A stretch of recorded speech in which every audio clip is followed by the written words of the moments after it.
Good morning. It is Monday, April the 19th. I'm Shane Seeley, and this is the CBC Morning Report. There is now a hotline for persons to have their ash collected by the Sanitation Service Authority. Barbadians were asked over the weekend to bag that ash that was deposited by the volcanic eruptions from La Soufrière in St. Vincent. In an address to the nation last night, the Home Affairs Minister Wilfred Abrams said significant progress has been made so far in the cleanup process. The Sanitation Service Authority, along with the NCC, has taken a number of steps to ensure that the bagged ash is collected in a timely manner. Officials have been deployed in communities doing visual checks. There is now an active hotline to receive calls from residents to activate the collection exercise, and a team has been mobilized to respond to any request. The hotline number is 262-5326 or 27. 262-5326, 262-5327. On a different point, the SSA has also reported that persons are still commingling the ash with other household waste, and this poses a danger both to the workers on the trucks as well as to the compactor trucks themselves, which were not designed to handle the ash. So I'm asking you please to call the hotline and make arrangements for the proper collection of the ash. Meanwhile, some fish markets are reopening this morning, while the cleaning will be extended to our beaches. The fish markets will be open tomorrow at 8 a.m. That is tomorrow, Monday the 19th of April 2021, from 8 a.m. to the public, with the exception of the Bridgetown Market, which is still being cleaned and will open on Tuesday, and Paynes Bay Market, which is closed until further notice due to road works and the need for some repair. New protocols have been instituted for the markets to mitigate the circumstances with the ash, including frequent cleaning, covering, and the bagging of fish. I'm asking you please to cooperate with the officials on site. The Bridgetown port is still in the process of being cleaned, but significant progress has been made. The sheds will be open and deliveries restarted to the public from Shed 2 and Shed 4, commencing tomorrow, Monday, April the 19th, 2021. With respect to the cleanup of our beaches, the Ministry of Maritime Affairs and the NCC will begin addressing the ash on the beach, utilizing the self-propelled beach cleaner to agitate the sand and to change the ashy appearance closer to the white sand appearance, for which Barbadian beaches are well known. This process will also remove other debris from the beach. The Ministry and NCC have consulted with the Barbados Sea Turtle Project and have determined that at this early stage of the nesting season, we can safely utilize the beach cleaner. Each beach will be assessed on an individual basis as conditions on each beach is unique. This option is considered to be the most efficient and poses the least environmental impact at this time. Cleaning will start from Dover Beach on tomorrow, Monday, April 19th, and work in a westerly direction through Worthing, Rockley, Hastings, Needhams, Carlisle Bay, and Brandons as required. The average time for cleaning most beaches is approximately 2 hours, and the public is asked to cooperate with the rangers and other officials on site. Also opening today will be full operations in the Ministry of Agriculture and Food Security, while tomorrow will be the turn of the Barbados Licensing Authority and the Barbados Water Authority. Now, there was ash on almost everyone's mind yesterday as an exemption to the latest COVID-19 directive made it possible for several government buildings and other enterprises to rid their compounds of the seemingly ever-present volcanic ash just in time for the new business week. Aaliyah Briggs has more on that story. A thorough cleaning exercise got underway today as several government offices and businesses rushed to wash and sweep away ash from their properties. Ashy conditions challenged operations last week, forcing retail businesses and some government offices to close their doors. However, on Friday, Attorney General Dale Marshall granted an exemption to COVID-19 Directive Number 8, allowing Barbadians to perform cleanup activities today. Some residential areas made use of this exemption. Residents of Brighton St. Michael can now breathe easy after a water tanker was used to wet ashy roads in the area. This prevents ash from being suspended in the air by the wind. In Warrens, officers from the Barbados Fire Service were spotted assisting with cleanup efforts at the Warrens office complex. They used various water management techniques to clean this parking lot efficiently while conserving water. Teams of workers armed with brooms and shovels were also spotted at the Baobab Tower, Warrens Towers 2, and the Barbados Water Authority. Aaliyah Briggs, CBC News. We'll take a break here and come back with our COVID-19 updates.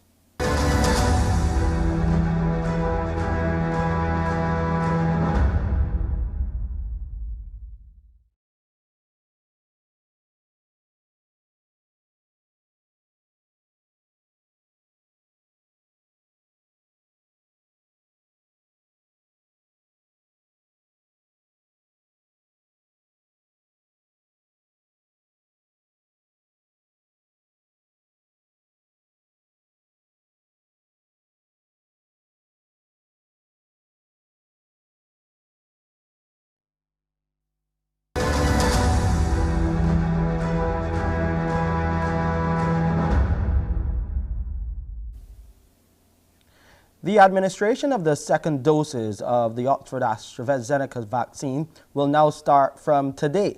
Co-coordinator of the National Vaccination Program for COVID-19, Major David Clark, says those people scheduled to receive their second doses would be contacted by the Ministry of Health and Wellness and the Immunization Unit via email, text or telephone as to when and where to go and get that second shot. Phase 2 of the program was slated to start last Saturday but was delayed because of the impact of the ashfall from the La Soufrière volcano in St. Vincent and the Grenadines. Major Clark adds that in some cases the dates stated on the blue vaccination certificates and cards for the second doses would not be applicable, since the 4-week timeline originally given to those people was extended by health officials to 10 or 12 weeks. Scientific evidence shows that the vaccine is more effective if the second dose is administered 10 to 12 weeks apart from the first dose. Those with appointments are asked to walk with their blue vaccination cards while attending the vaccination centers. Now, Israel has dropped the requirement to wear masks outdoors and fully reopened schools for the first time in more than a year. Most of the country's population has been vaccinated against COVID-19. The government says masks continue to be worn outdoors as well as at large gatherings. Another landmark reached in Israel's response to the coronavirus pandemic on Sunday with the dropping of the outdoor mask mandate. People are still being told to wear masks in indoor public spaces or if they gather very tightly together in large numbers outside. But in settings like this, you can dispense with the mask. As well as that, schools are now back to normal. All capsuling has now stopped. Class sizes can return to normal and full face-to-face teaching. All of this being made possible, of course, by the tumbling case numbers. At the height of the pandemic, there were more than 9,000 new cases a day. On Friday, it was just over 100. And that, of course, being made possible by the vaccination campaign. More than 5.3 million Israelis have had at least one dose. That's 57.5% of the population, with a further million people having had the disease, recovered, and therefore have immunity as well. I think I will continue wearing it for at least 2 months until the world is making progress like us. I think there's a reason to be happy that we no longer have to wear masks, and this is a big success for the vaccination rollout. The memories of the worst of all this for the public and for health officials remain fresh, and so there are warnings and caveats being attached to this recent round of success. The coronavirus czar, for one, is saying that Israel has yet to reach the 75% of the population with immunity that is required for herd immunity, so that is a concern. As well as that, he's warning of possible new variants, with particular focus on one Indian variant that has been detected at the airport recently. Over in Brazil, that country recorded 67,636 additional confirmed cases of the coronavirus in the past 24 hours alone, along with 2,929 deaths. Brazil has registered more than 13.9 million cases since the pandemic began, while the official death toll has risen to 371,678, the second highest in the world behind the United States. If anything, the situation is going from bad to worse.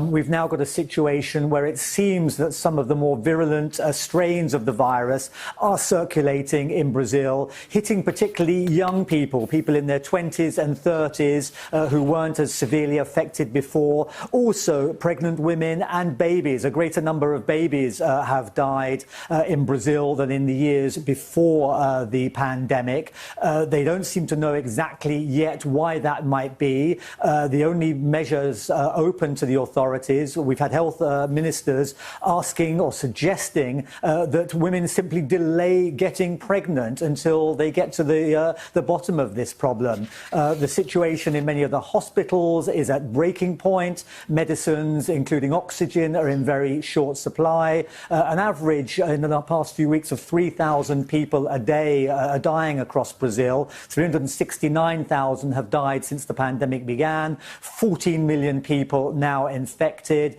And you've had organizations, international organizations such as Médecins Sans Frontières, criticizing the national government of President Jair Bolsonaro for having run their pandemic campaign, their anti-campaign, worse than anywhere else in the world. He continues, the president continues on the strain that he's had right from the beginning, that the pandemic is no big deal, that the economy must take precedence. His son, Eduardo, himself a politician, has suggested that lockdown measures only increase the number of infections, which has been met by outrage across the country. And you've had some parts of Brazil asking the United Nations, for instance, to declare a humanitarian disaster. The situation is that bad right across the country. In the meantime, you've got neighbouring countries with their own problems with regards to the pandemic, looking with great trepidation about what is happening in Brazil, fearful that those variants, those more virulent variants, will spread across the borders. Let's hear now how Mornin Barbados will be helping to kickstart your week. Here's Pearson. Thank you, Shane. Coming up when you join me in just about 18 minutes here on Morning Barbados, we'll be looking at CARICOM as heads of government have quite a few pressing matters to consider. And so we'll hear coming out of that just what they're focusing on. Naturally, everything leads to the economy and just what is the plan from the CARICOM to kickstart the economies of the region. We'll also be reaching across to St. Vincent and the Grenadines. There are two people there who have set aside their regular day-to-day activity to assist their fellow countrymen, and we'll hear just what is the effort there and how people across the island in St. Vincent can help. And today, the Barbados Society of Psychology celebrates its 20th anniversary. Just what's been achieved over those 20 years, they'll share with us right here on Morning Barbados. Back to you, Shane. Thank you, Pearson. And here on the Morning Report, we're going live to St. Vincent and the Grenadines to get the latest update there.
live reports from St. Vincent on the eruption of the La Soufrière volcano. Brought to you with the compliments of Solar Dynamics, Corporators General Insurance, and Crumbs Bakery.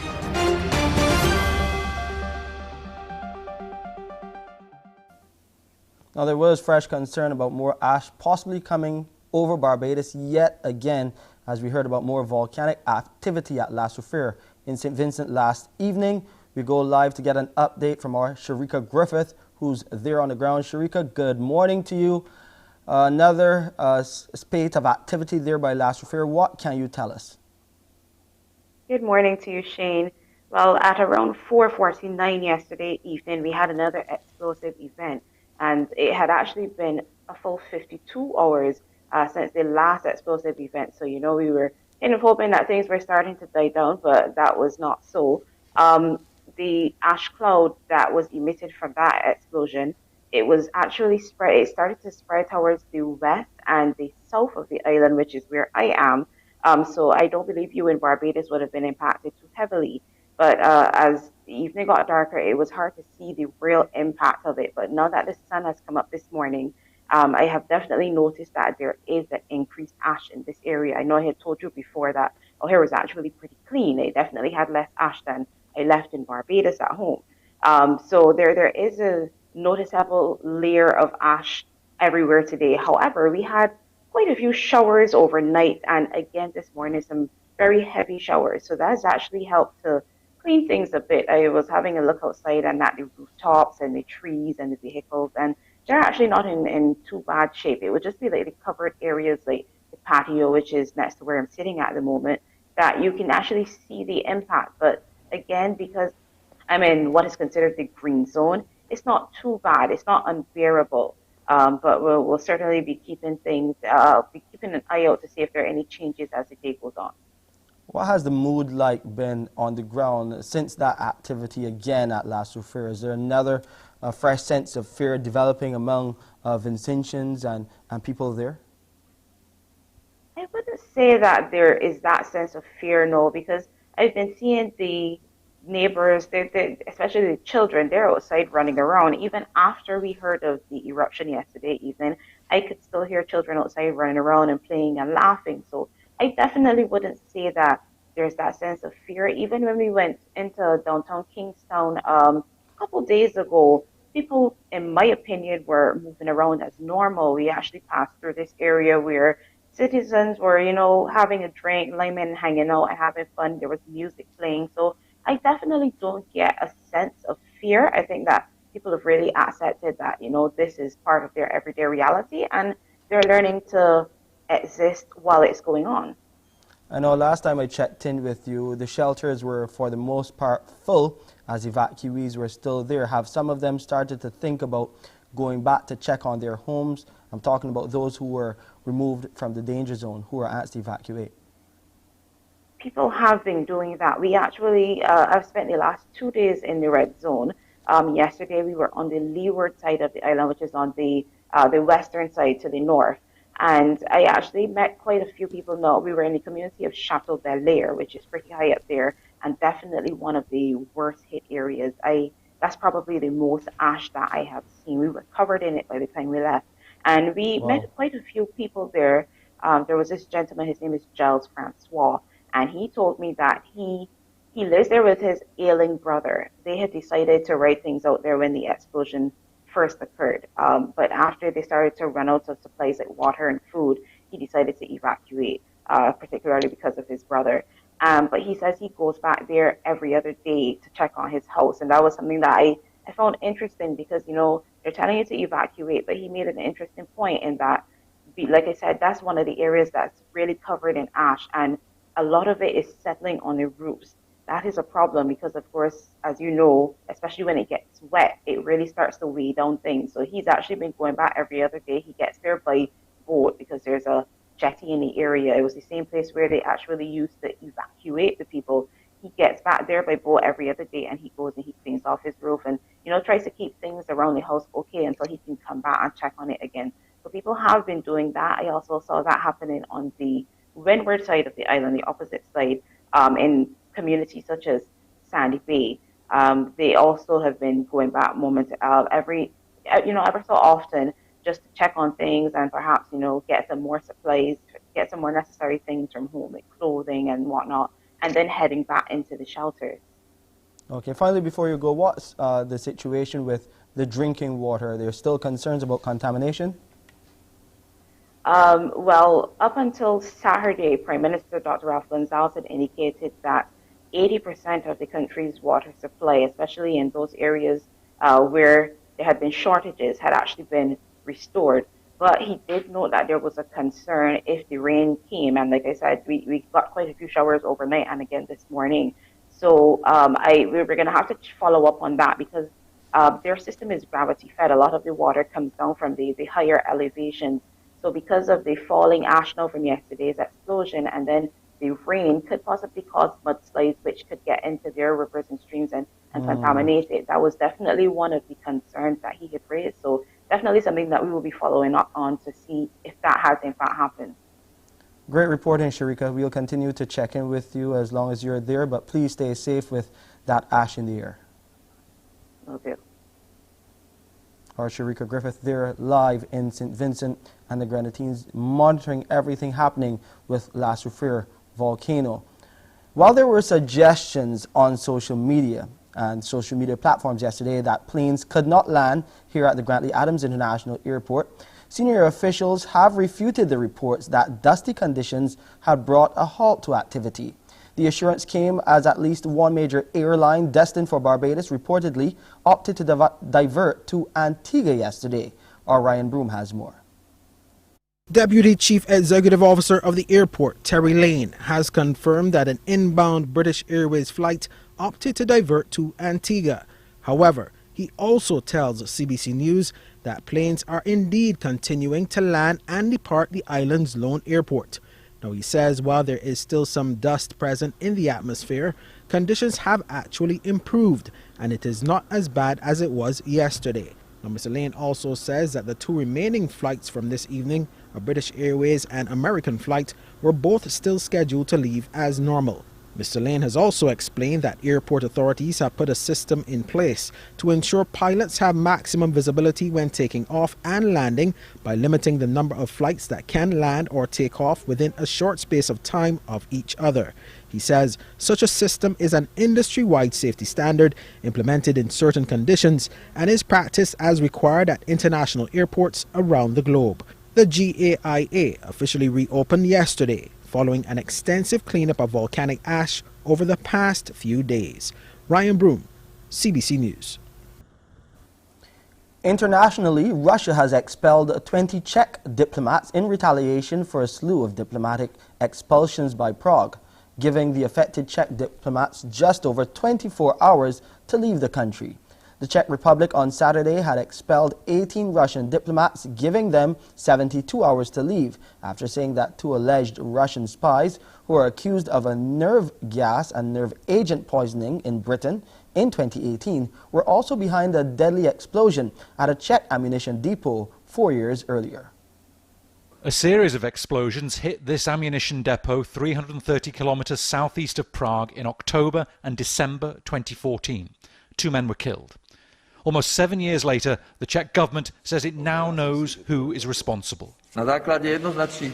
Based on clear evidence obtained during the investigation conducted by our security services, I can say there is a well-grounded suspicion about the involvement of officers of the Russian intelligence service in the explosions at the ammunition depot in 2014. These are the 2 men the Czech government wants to question. They travelled to Prague in 2014 on Russian passports under the names of Alexander Petrov and Ruslan Boshirov. They are the same men wanted in Britain for the attempted murder of a former Russian spy and his daughter. Sergei and Yulia Skripal were poisoned with a nerve agent smeared on the front door handle of their home in Salisbury in 2018.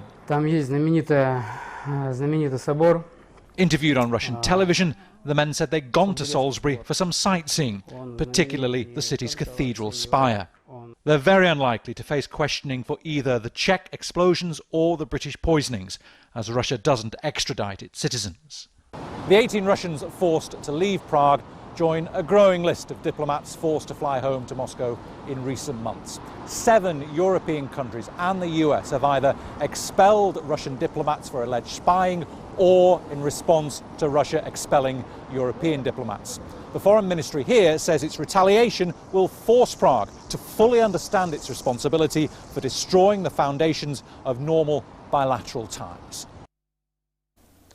In sports, Royal Challengers Bangalore defeated Andre Russell and the Kolkata Knight Riders by 38 runs in their IPL Indian Premier League match yesterday.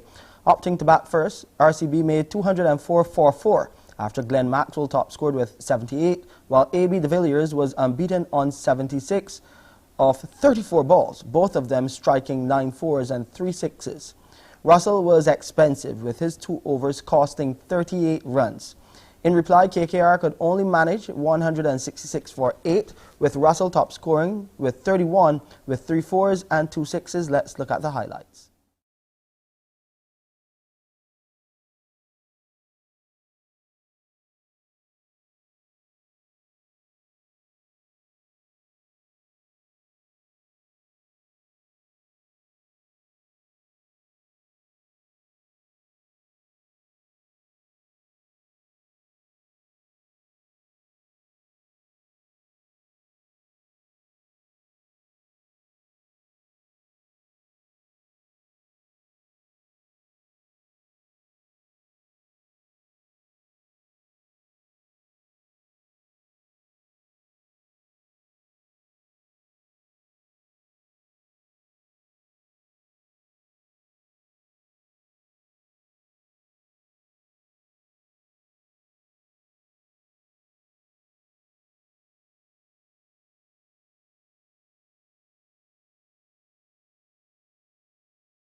Meantime, Chris Gill and Nicholas Pooran's Punjab Kings fell to a 6-wicket defeat to the Delhi Capitals in yesterday's other IPL fixture. Scores in the match: Punjab 195 for 4, Gill 11 and Pooran 9. The Capitals made 198 for 4 off 18.2 overs. Player of the match was Shikhar Dhawan. He scored 92. That's sports. Time now to look at the weather.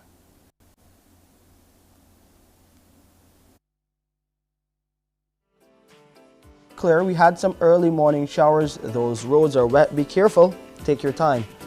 As we look at the temperatures now, the rains have helped to keep things nice and cool. Temperature is 26 degrees Celsius right now, and it's feeling slightly warmer. The apparent temperature 28 degrees Celsius is partly cloudy, and the relative humidity stands at 67% still. The barometric pressure 1016 millibars this morning, and those winds are coming out of the east at 27 kilometers per hour. You'll get a high tide this morning at 25 minutes after 7. You'll see a low around 13 minutes after 3 this afternoon.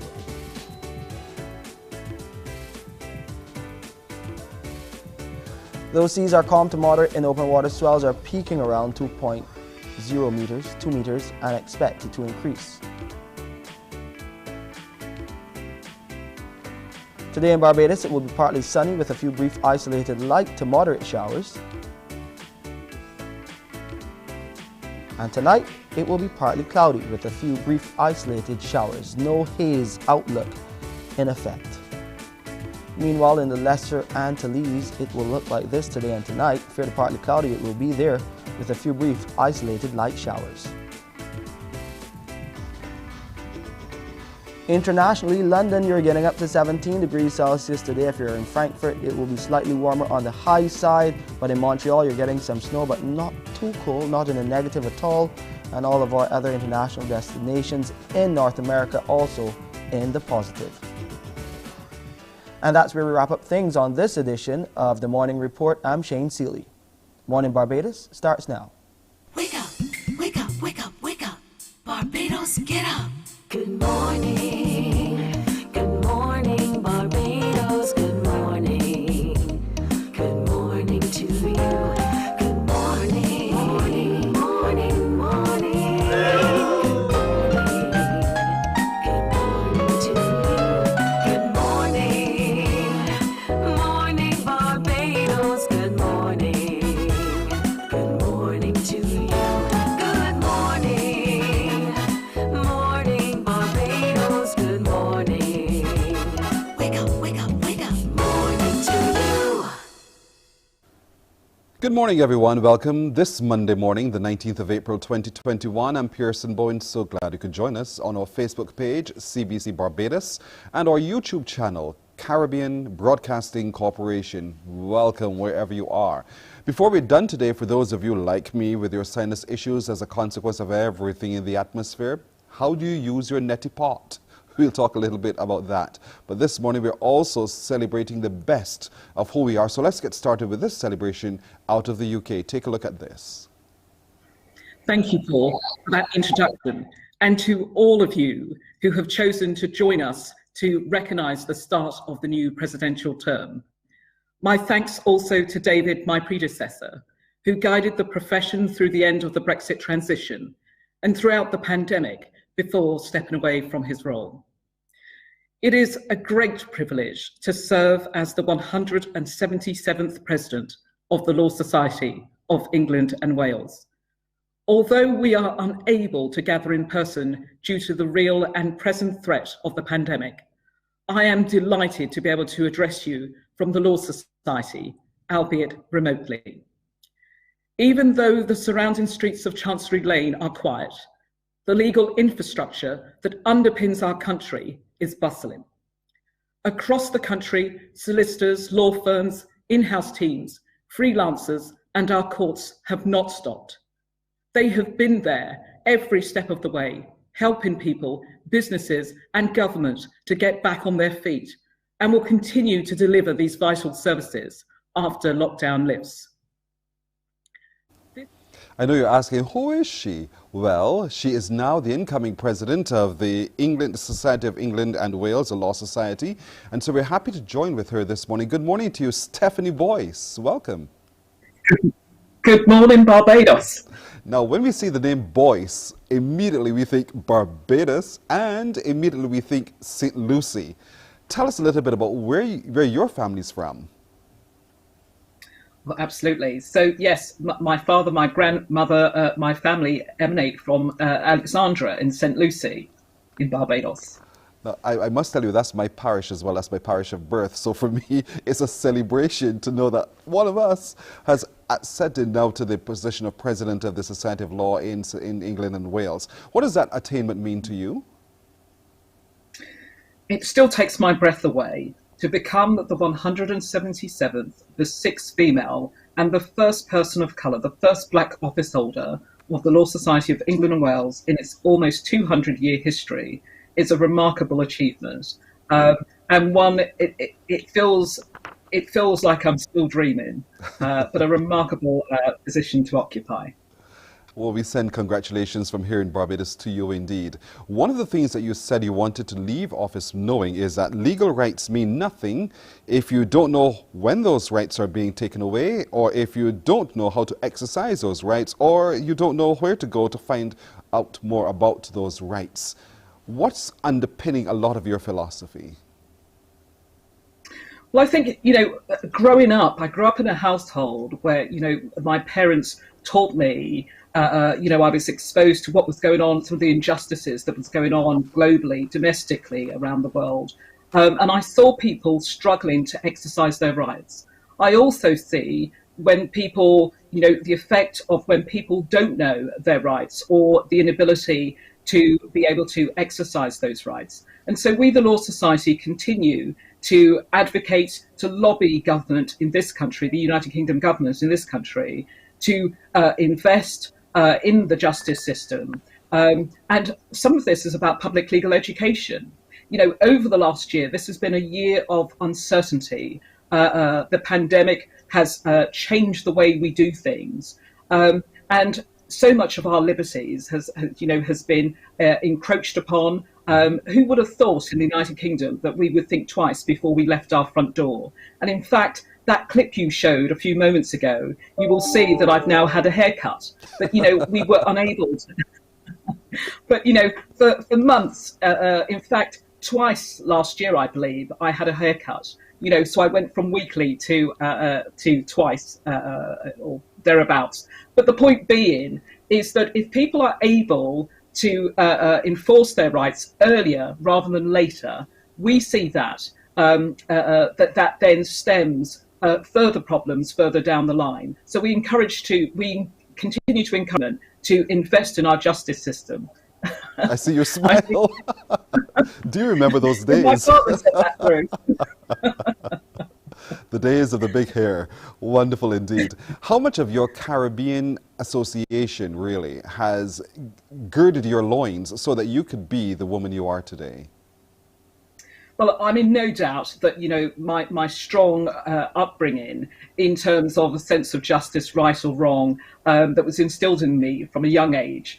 Both my parents are very acutely aware of their own background. I've been to, at the moment, actually, in fact, it would be remiss of me if I didn't mention my family in St. Vincent also. And we spent the weekend mobilising ourselves and sending provisions of barrel to St. Vincent. And we will continue to do so as, we unite with family and friends in St. Vincent for the circumstances that they, the volcanic eruption that they are now living with.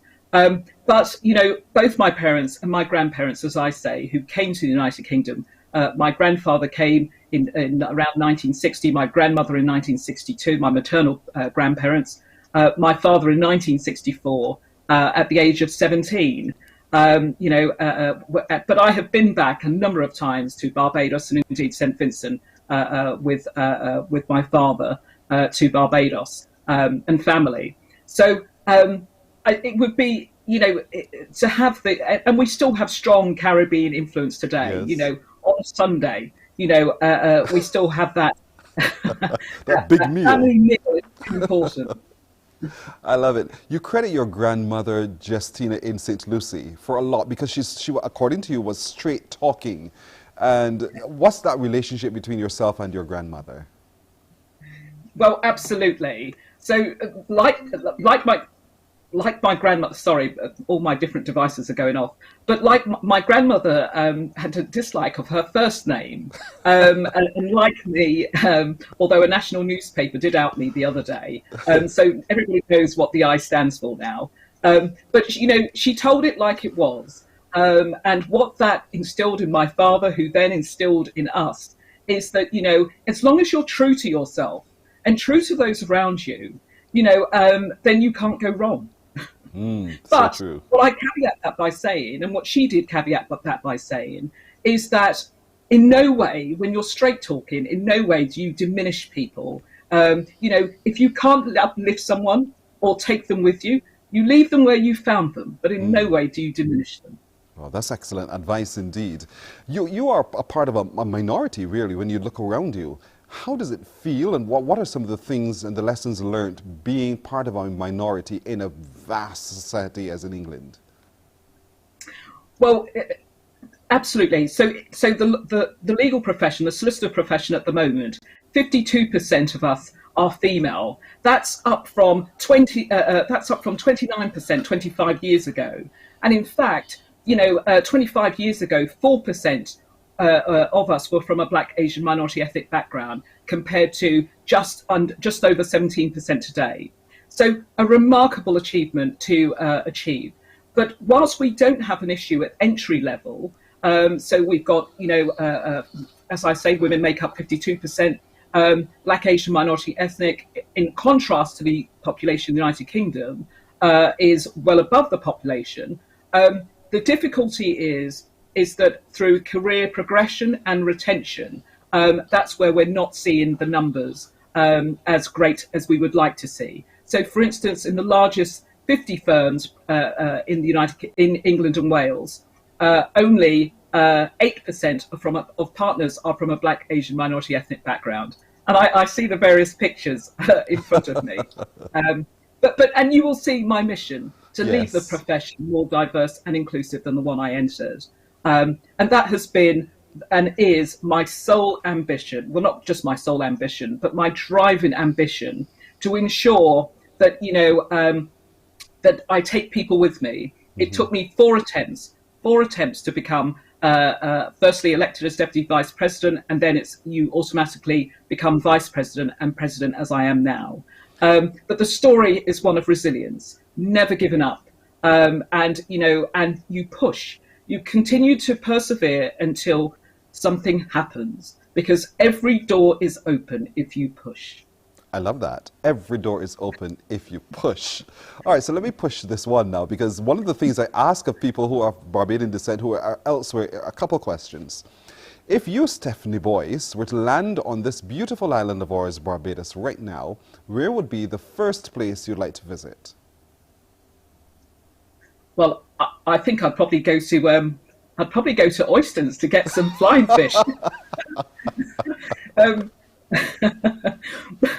That's probably where I'd go, actually. Okay. Yes. So you'll head to Oystons. And let me. Sorry. Go ahead. No, all I was going to say is that if restrictions, because obviously here in England we are still under restrictions, and it means that we cannot travel internationally unless for business and so forth. But if I had the opportunity, I certainly would be in Barbados in a flash. Yes. I love it. And a couple more questions. Fish is the first thing you'd like to eat, obviously, because you're heading to Oystons for the fish. Who's the first person do you think that you would want to see?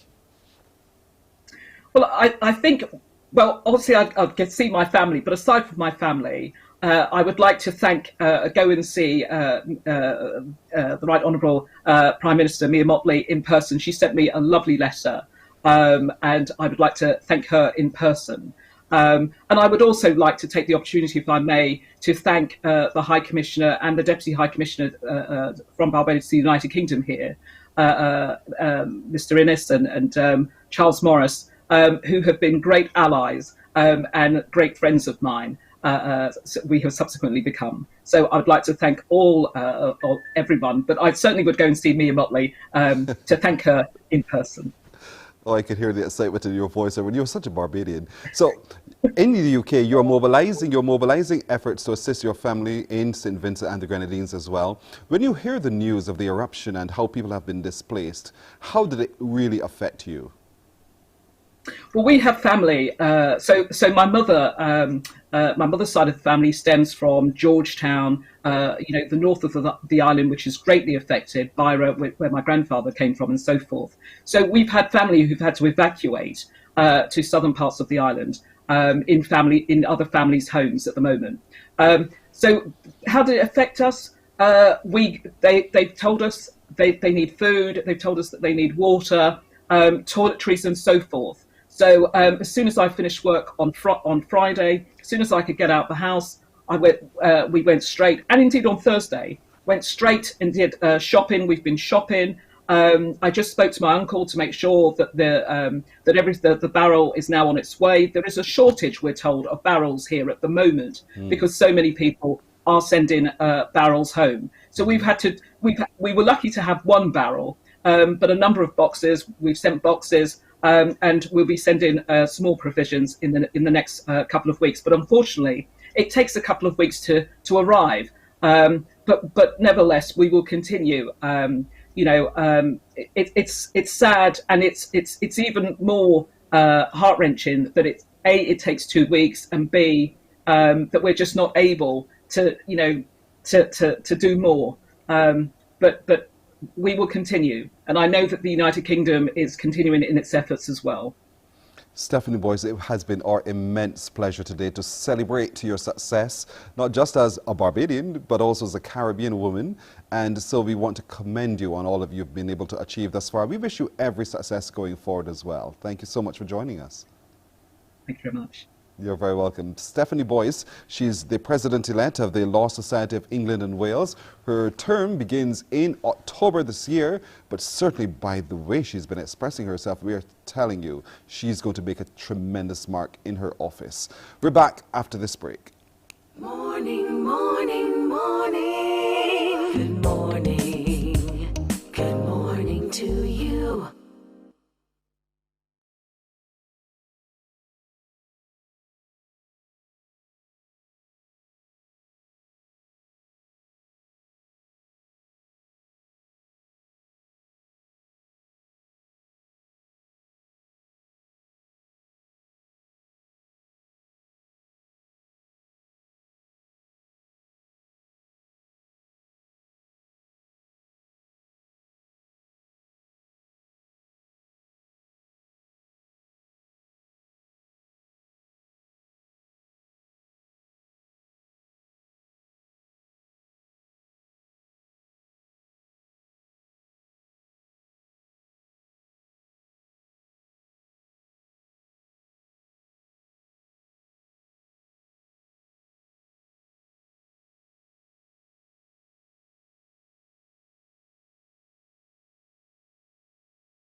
Morning, morning, morning. Good morning.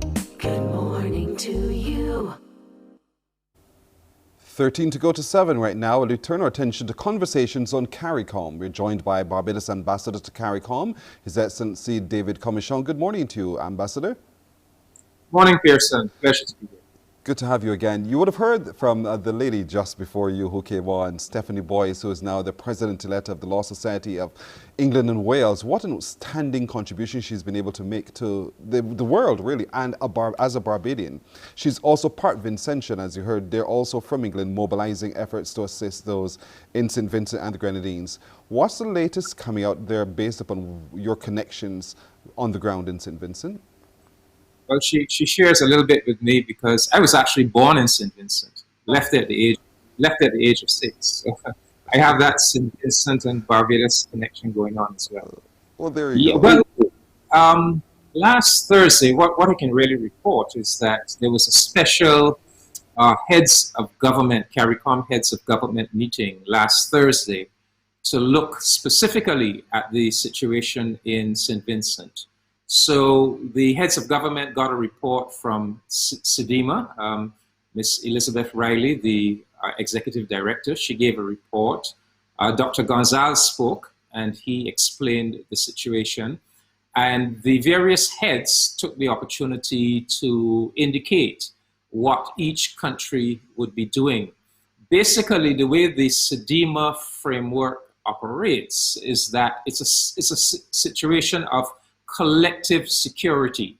So when any one member state of SEDIMA has a disaster, it is expected that all of the other member states will make a contribution to assisting that one member state. So you're expected to either assist by giving money.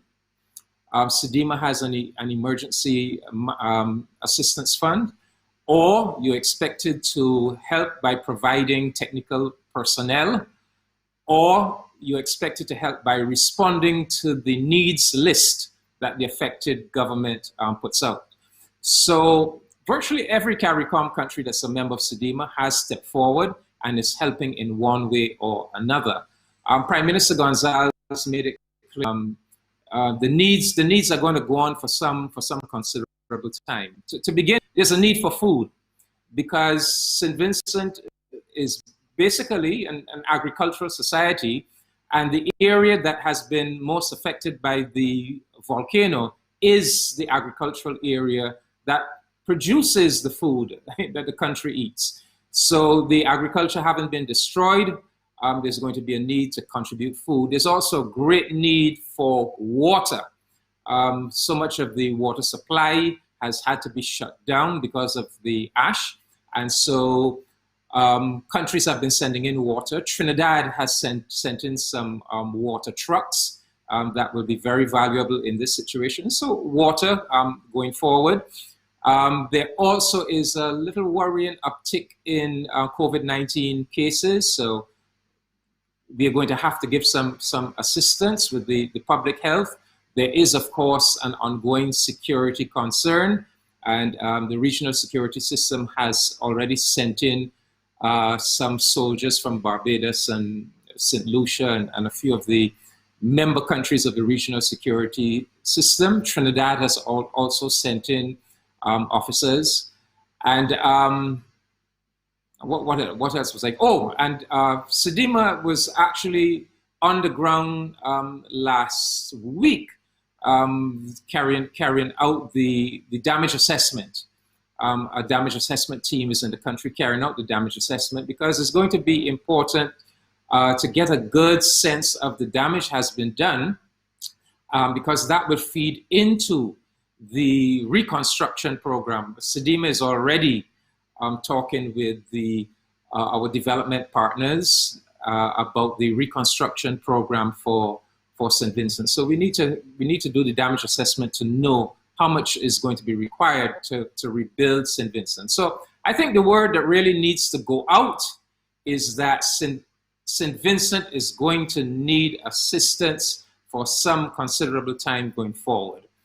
The governments can do so much, but all of our governments are really cash and resource strapped. So it's going to be very important that our citizens, our civil society, our service organizations, community drives, that the people keep engaged and keep doing those collection efforts and periodically, on a regular basis, sending resources to St. Vincent. And I know we are doing well across the Caribbean. In fact, last night I heard about one Barbados service club that has raised $100,000 to send to St. Vincent. So that's great, and I think the word just needs to go out that it's not a short-term thing. It's going to continue for a few months, and we should be there for that long haul to give St. Vincent the support it needs.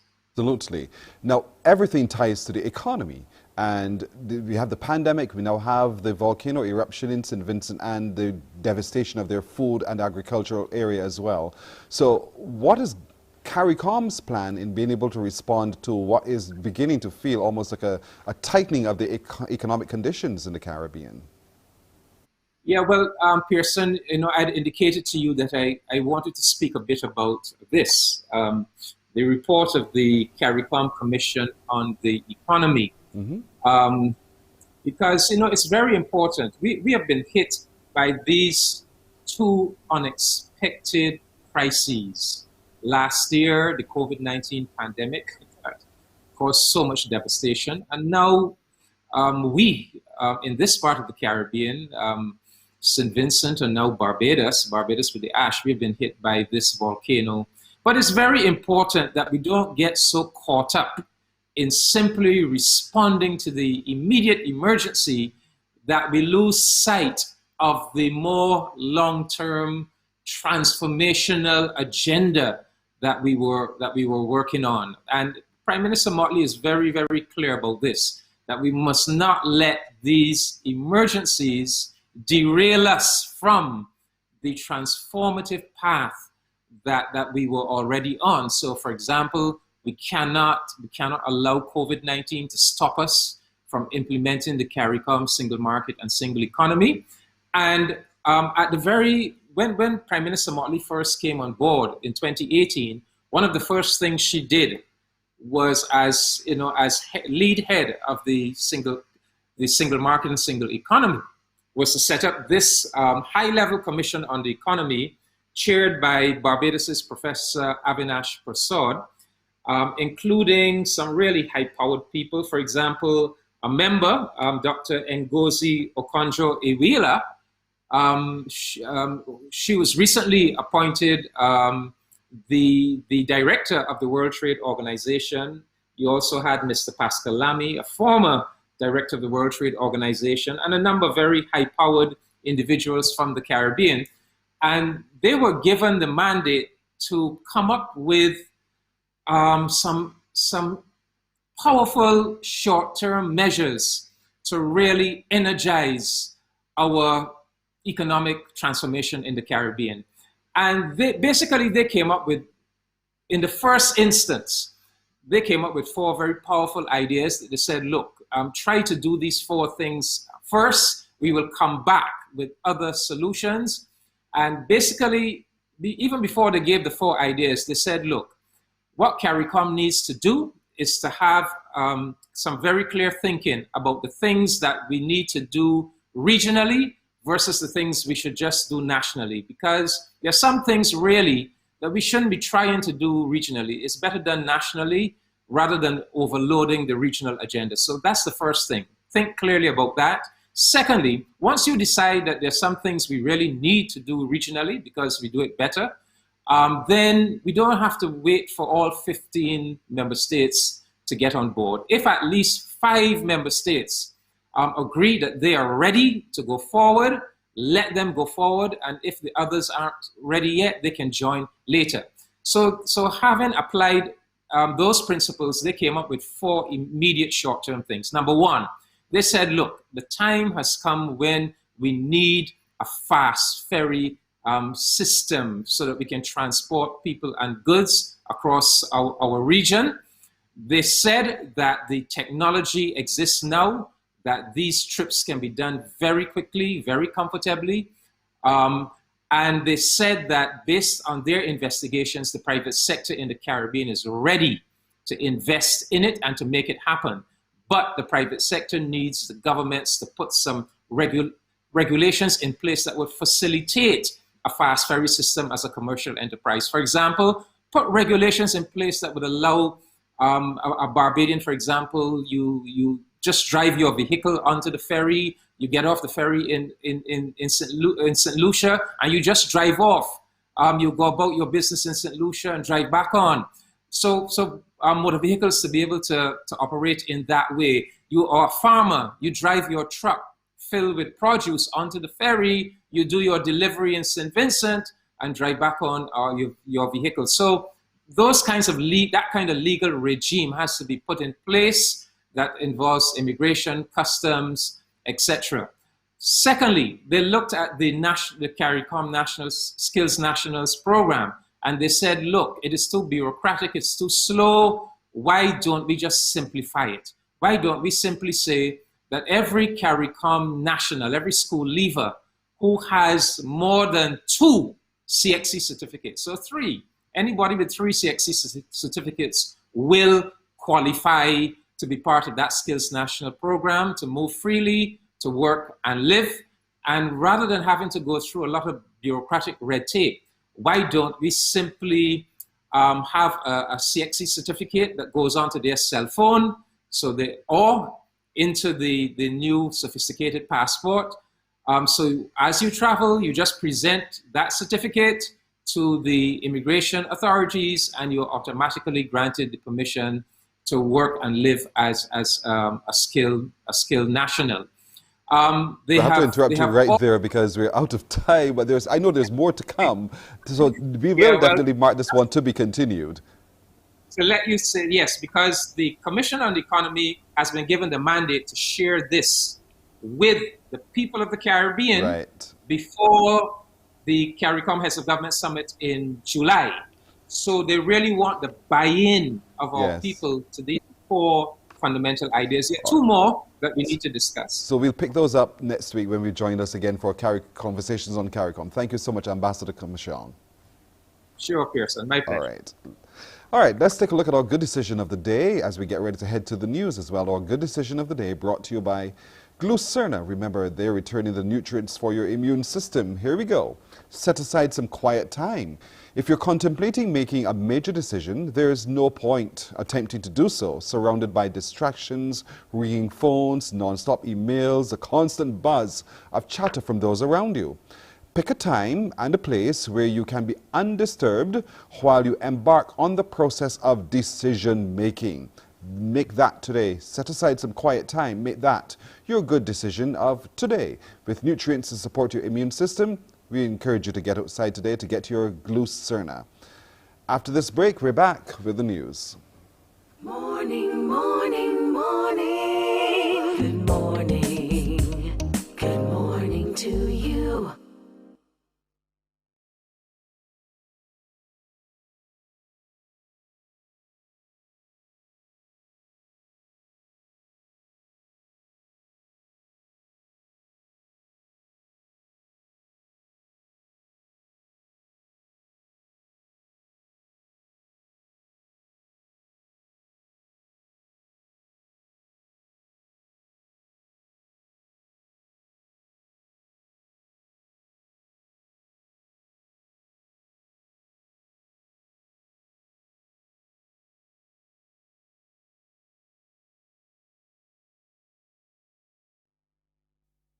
Morning, morning, morning. Good morning.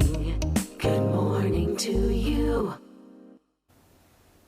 All right, let's get an update on the news. Once again, here's Shane Seeley. Yes, and we're just getting this one to lead our headline news at 7. Police at the Hastings Worthing Police Station are investigating the unnatural death of a Christchurch man. This occurred last evening. According to police, it occurred around 6:40 p.m. at Pleasant Hall Land, St. Matthias Christchurch. The deceased has been identified as 28-year-old Tremaine Kemar Shavor Hines of number 17 Pleasant Hall Land, St. Matthias Christchurch. Police said he sustained a number of injuries to his body and died on the spot. He was pronounced dead by a medical doctor who visited the scene. At least one other person was injured and taken to the Queen Elizabeth Hospital with non-life-threatening injuries. Anyone who may have some information regarding this incident is being asked to contact the Hastings Worthing Police Station. Telephone numbers 430-7608 or 430-7614. You can call the police emergency number at 211 or Crime Stoppers at 1-800-TIPS. That's 1-800-8477. In other news, householders now have the option of calling a special hotline to have their ash collected. The Sanitation Service Authority has been charged with the task as Barbadians are being asked to bag the ash that was deposited by the volcanic eruptions from La Soufrière in St. Vincent. In an address to the nation last night, the Minister of Home Affairs, Wilfred Abrams, said significant progress has been made in the cleanup process. The Sanitation Service Authority, along with the NCC, has taken a number of steps to ensure that the bagged ash is collected in a timely manner. Officials have been deployed in communities doing visual checks. There is now an active hotline to receive calls from residents to activate the collection exercise, and a team has been mobilized to respond to any request. The hotline number is 262-5326 or 27 262-5326, 262-5327. On a different point, the SSA has also reported that persons are still commingling the ash with other household waste, and this poses a danger both to the workers on the trucks as well as to the compactor trucks themselves, which were not designed to handle the ash. So I'm asking you please to call the hotline and make arrangements for the proper collection of the ash. Meanwhile, Barbados has seemingly been spared another round of ash from La Soufrière volcano after another major eruption yesterday afternoon. Our Sharika Griffith spoke to me earlier about the situation on the ground there. Well, at around 4:49 yesterday evening, we had another explosive event, and it had actually been a full 52 hours since the last explosive event. So, we were kind of hoping that things were starting to die down, but that was not so. The ash cloud that was emitted from that explosion, it was actually spread. It started to spread towards the west and the south of the island, which is where I am. So I don't believe you in Barbados would have been impacted too heavily. But as the evening got darker, it was hard to see the real impact of it. But now that the sun has come up this morning, I have definitely noticed that there is an increased ash in this area. I know I had told you before that O'Hare was actually pretty clean. It definitely had less ash than I left in Barbados at home. So there is a noticeable layer of ash everywhere today. However, we had quite a few showers overnight, and again this morning some very heavy showers. So that's actually helped to clean things a bit. I was having a look outside and at the rooftops and the trees and the vehicles, and they're actually not in too bad shape. It would just be like the covered areas like the patio, which is next to where I'm sitting at the moment, that you can actually see the impact. But again, because I'm in what is considered the green zone, it's not too bad. It's not unbearable. But we'll certainly be keeping be keeping an eye out to see if there are any changes as the day goes on. There were some suggestions on social media platforms yesterday that planes could not land at the Grantley Adams International Airport, but senior officials have refuted those reports that dusty conditions had brought a halt to activity. The assurance came as at least one major airline destined for Barbados reportedly opted to divert to Antigua yesterday. Ryan Broom has more. Deputy Chief Executive Officer of the airport, Terry Lane, has confirmed that an inbound British Airways flight opted to divert to Antigua. However, he also tells CBC News that planes are indeed continuing to land and depart the island's lone airport. Now, he says while there is still some dust present in the atmosphere, conditions have actually improved and it is not as bad as it was yesterday. Now, Mr. Lane also says that the two remaining flights from this evening, a British Airways and American flight, were both still scheduled to leave as normal. Mr. Lane has also explained that airport authorities have put a system in place to ensure pilots have maximum visibility when taking off and landing by limiting the number of flights that can land or take off within a short space of time of each other.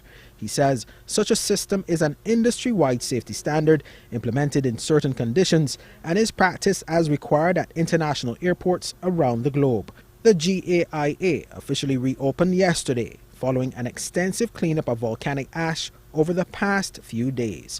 Ryan Broom, CBC News. And finally, Barbadians will start to get the second dose of the Oxford AstraZeneca vaccine from today. The co-coordinator of the vaccination program for COVID-19, Major David Clark, says those people scheduled to receive their second doses would be contacted by the Ministry of Health and Wellness Immunization Unit via email, text or telephone as to when and where to go to get that shot. Phase 2 of the program was slated to start last Saturday but was delayed because of the impact of the ashfall from the La Soufrière volcano in St. Vincent and the Grenadines.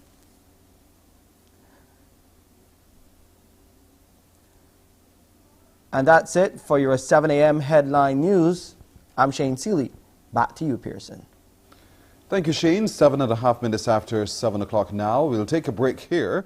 When we come back, the crumbs question of the day.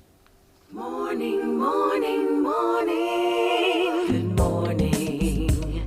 Good morning to you.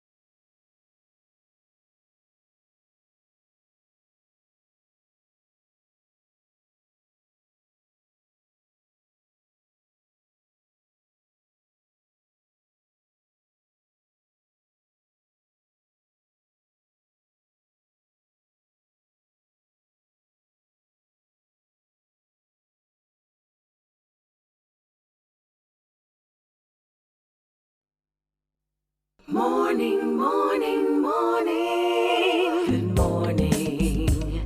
Good morning to you.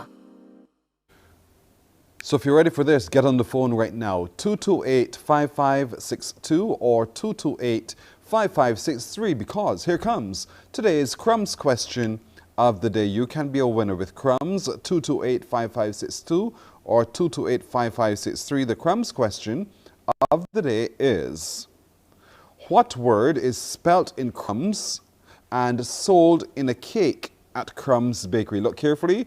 What word is spelt in crumbs and sold in a cake at Crumbs Bakery? See if you can figure that one out. You don't have a lot of time. Get on the phone, 228-5562 or 228-5563. What word is spelt in crumbs and sold in a cake at Crumbs Bakery? Get it right, you're a winner this morning with Crumbs Bakery.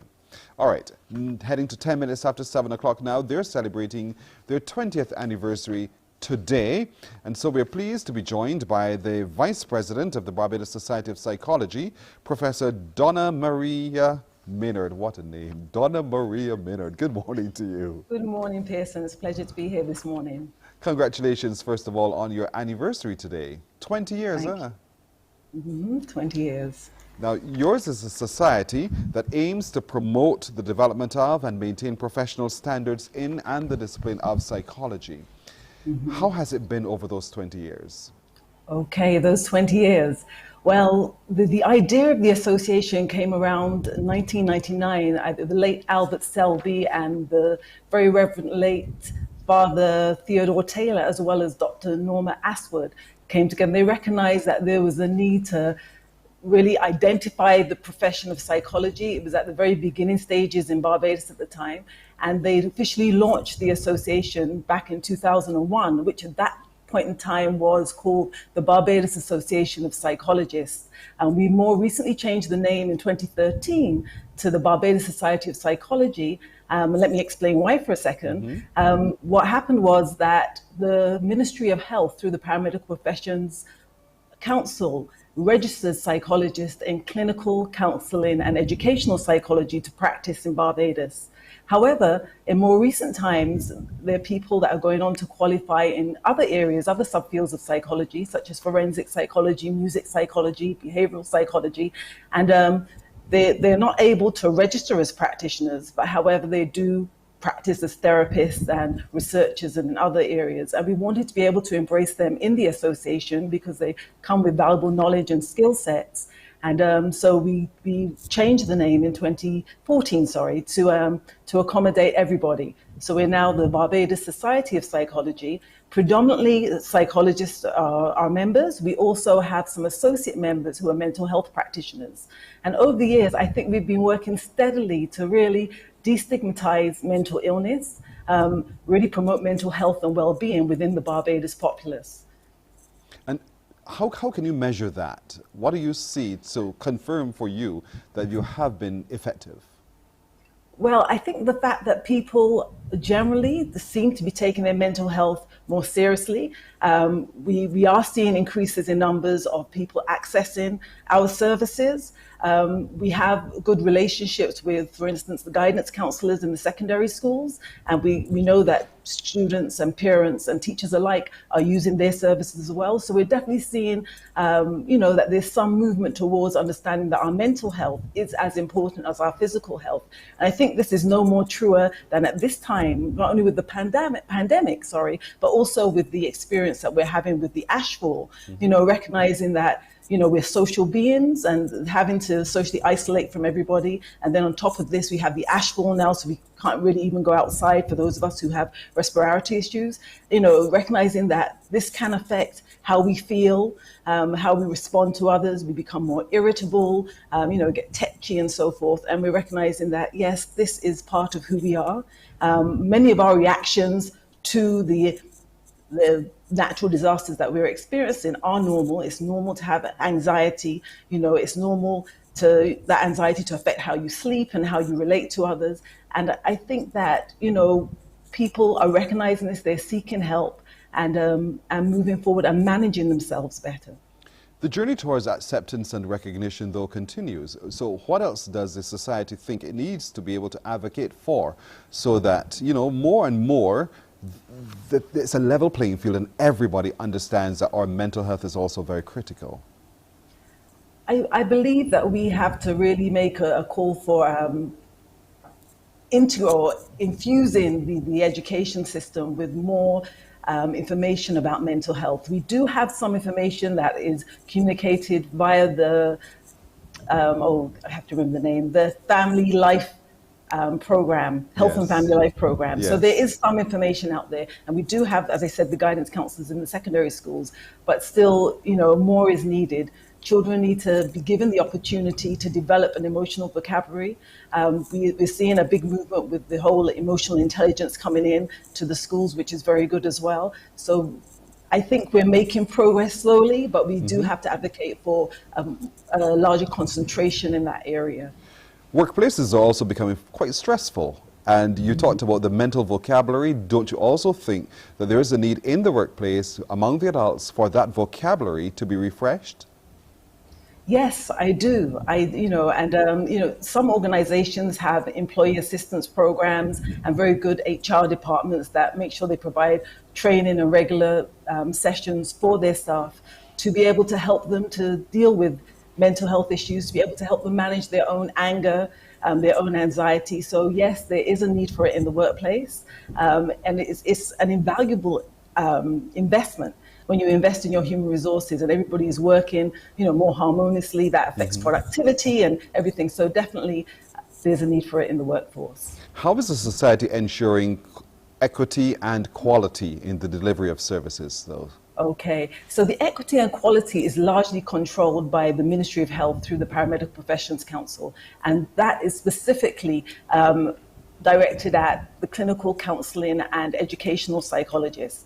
In terms of the registration process involves validation of your qualifications, your training, and each year you have to renew your license for registration, and that should be displayed in your office. And I think that's something that I really want the public to understand, that if you do seek the services of a clinical counselor or educational psychologist, when you go to their office or even online, if you're making that session online, that you see their registration certificate displayed somewhere in the office, or you can request to see it, so that you know this is a legitimate psychologist within one of these three fields that's practicing. That's very comforting to know. So how else is the organization then, this 20th anniversary, marking this significant milestone? What are the plans? Okay, well, we've kind of been stumped a little bit only because of, the pandemic and having to do everything virtually. But we've worked with UETV to produce a small documentary, which we are hoping to be able to broadcast soon, and also we will share that on our Facebook page.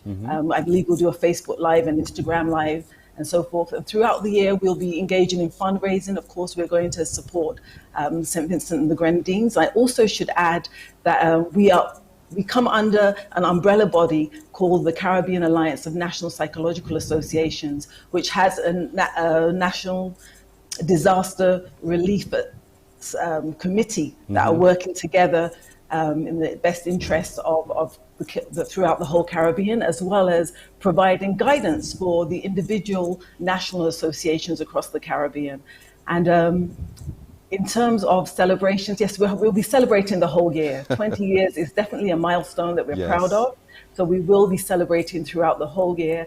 And hopefully we're praying that by the time we get to the end of the year and some of these restrictions may have been fully lifted for the COVID-19, at least, that we'll be able to meet in person and have some kind of celebration to mark the occasion. It sounds good. I'm so glad that you guys are excited about doing what you're doing and to be able to effect that change in our society. And given, as you've rightly said, the pandemic and how it's restricted our physical access to that service, how are you coping with the change in delivery of your services? Okay, so many of our practitioners are providing their services online on a virtual platform. There's some specific programs that they're using that are designed specifically for therapy that protect, of course, the privacy and confidentiality of the client. I think on the whole, judging by the feedback that we've had from our members, the transition has been fairly easy. They've managed it quite well, and most of our clients seem quite comfortable with meeting online. In some cases, they even prefer it. So I think that we've been managing. It's not the best, though. The ideal really is face-to-face, especially in terms of assessment. Being able to see and read the person's whole body language rather than just speaking with them alone is a great advantage. So the work continues. I want to thank you so very much and congratulations on the anniversary. Please share with all of your membership from all of us here at Morning Barbados. Thank and you. we're very grateful for all you've been working with us on as well. Thank you. Can I just jump in quickly before I forget? I must, my president, or I should say our president, Dr. Jennifer Deanne Ford, sends greetings and thanks for allowing us this time with you this morning. Thank you. Indeed, it was a pleasure. Thank you. Our pleasure as well. Professor Donna Maria Minard is her name. She's the Vice President of the Barbados Society of Psychology as they celebrate their 20th anniversary today. We wish them every success. They play a very pivotal role in our society. We thank you so much. Thank you. All right, let's see. Do we have a winner of our Crumbs question of the day? If you become a winner, you'll be getting something really delicious from Crumbs. They are great and delicious down to the last crumb. So what word is spelt in Crumbs and sold in a cake at Crumbs Bakery? That's the question. Here is the answer. The answer is, look at it, look. Rum. Duh, rum is the answer. Althea Farmhill. We have one of those people in Barbados. Farmhill? Interesting. Althea Farmhill. Never met that last name in my life. But Althea, congratulations to you indeed. You are today's winner of our Crumbs question of the day. Someone from Crumbs will be contacting you to make arrangements with you to make safe that delivery of your winnings from Crumbs Bakery. Althea Farmhill. Well done. Congratulations. We're going to take a break right here and we're coming back with more. Morning, morning, morning. Good morning. Good morning to you.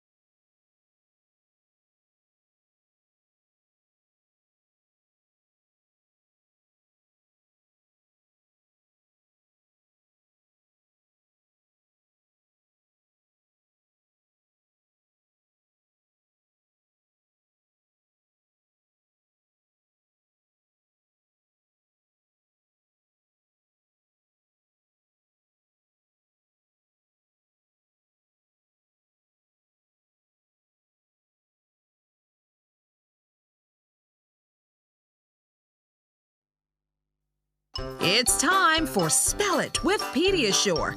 Are you going to spell it in 30 seconds? Good. 30 seconds you have. 228-5562 or 228-5563. Time for the tots to all the way up to the teens.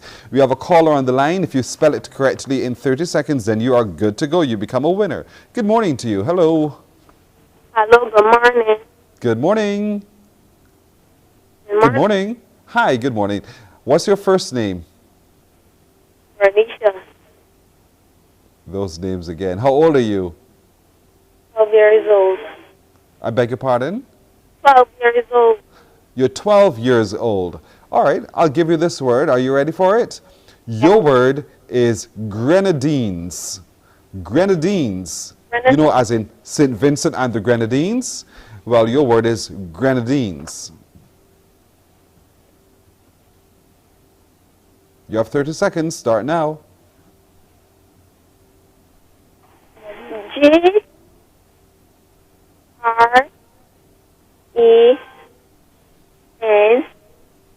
G-R-E-N-E-S. Spell it again quickly. G-R-E-N-A-D-I-N-E.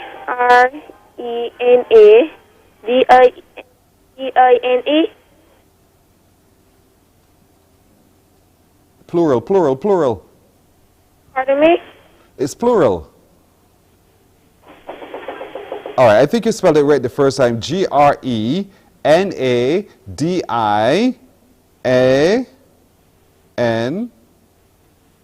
Grenadines, come on. Anyway, I think she got it right the first time. Grenadines. Well done. Stay on the line.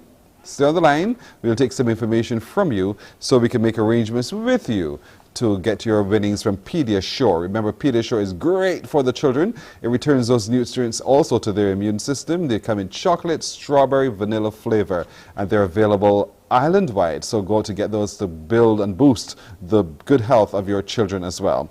A break, and after this, we're heading to St. Vincent. That was Spell It, brought to you in association with Pediasure. Morning, morning, morning. Good morning. Good morning to you.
Morning, morning, morning. Good morning.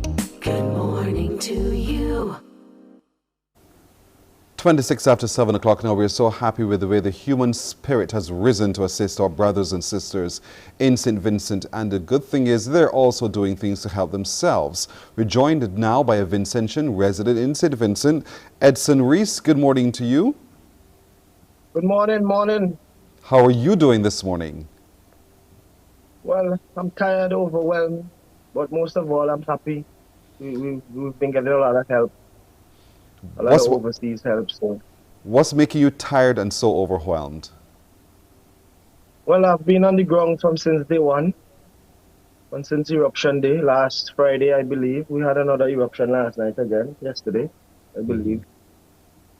And I've been from roads I've never touched before in St. Vincent, delivering packages to shelters and homes in need, everywhere, organizing my teams, and so it's been a lot of work, but we have no choice but to do it because people need help. You live in the southern part of the island, the so-called green zone? I live between the yellow on the green zone. In Barley. We're central leeward. So you're pretty much almost near to the red zone. So yes, we get to get live action of the volcano as it erupts. It's pretty close. There's a lot of ash in this side of the island. There's a lot of evacuees here also who came by boat and vans and trucks. A lot of people from Chateaubriand, the northern side of the island, Rose Hall and so forth. Describe for all of us in Barbados, because we don't have volcanoes here, describe what you hear, you smell, and you see, so we get a sense of what you live with day in, day out. Well, what we see is a lot of ash clouds, and then sometimes you could see the ash falling, something like snow. You actually get to see it. There are days that you don't see it, but it's falling. It's a much finer grade. And what you hear in the night is like, when the hurricane season is on, the rumbling and tumbling. The first day it erupted, I thought it was a jet. I was still in bed and I thought it was a jet. I was saying to myself, why a jet is flying so close to ground? It turned out, my wife was shouting to me, Edson, come out. And I realized it has to be the volcano. And I came out and there it was, erupting. I couldn't believe. Like, I knew we had warning and all of that, but I just couldn't believe that this was actually happening.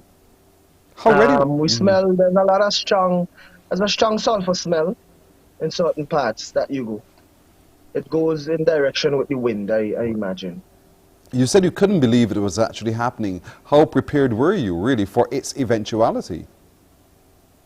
Well, I had started to gather water, mostly. I mean, you know, we had some food home and so, but I had started to gather water.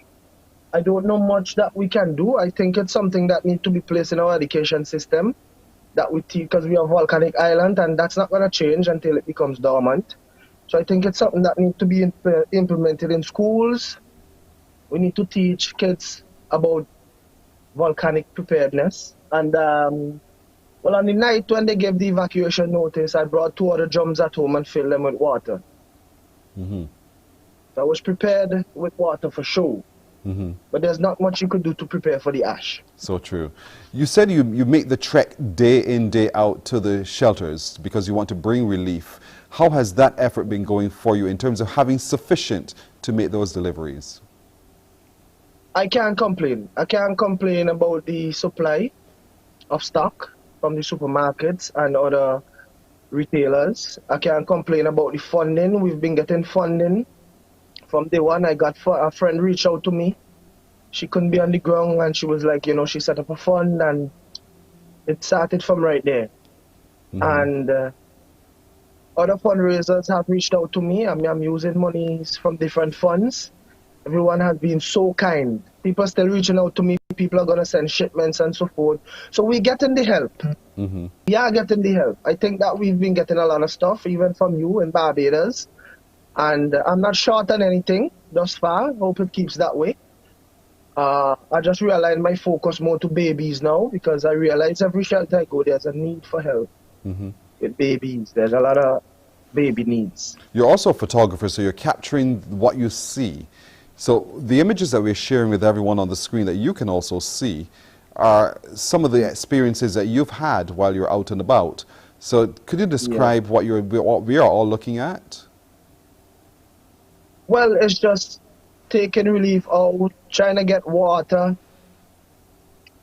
packing stuff to go, like organizing teams, checking our list, and especially now we have to check our list twice because we don't want to double up and miss out people who haven't had before. So there's a more need for logistics now. So I've been needing to add persons to my team if I have to continue this, because I still have to work also. Because I work also at a supermarket, which is ideally an essential service. So that's the reason I've been able to get stock so quick. Were you always someone who would have mobilized in this kind of way to assist at this kind of level? Or is this something new to you? Well, I've always mobilized where help is needed, beach cleanup, stuff like that in hurricane season, help to clean up the coastline, because I'm very much involved in nature and adventure also. I love adventure. So I like to mobilize for the environment, but I've never experienced something of this magnitude. We've had bad storms, and we've had to help people get water and help them clean up and stuff like that. But nothing like this. Something, you know, a 2-day, 3-day clean up and it's done. But this seemed to me like it's going on for a while now. I didn't expect it this long. And as the professor says, it could go on for a longer time. How do you feel about that, knowing that you don't know with any certainty when it will end? How do you feel? I'm getting a bit worried. I wasn't scared before, but I'm getting a bit, you know, I'm wondering, can it get worse, or it's dying down slowly and just blowing, you know? I'm wondering, what is next? Will it come with earthquakes? I'm just worried about my island. I really love this rock, and I would hate to see it 100% devastated. I hope it doesn't get worse, and I hope the condition doesn't get worse for people.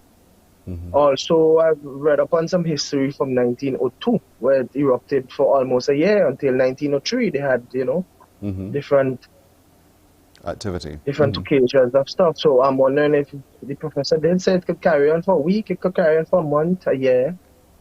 So we trying to be hopeful it ends soon.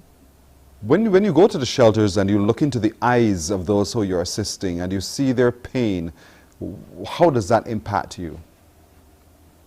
It makes me want to help more. It's part of the reason I can't stop. You know, it's been very, I don't know, strenuous. It's been overwhelming.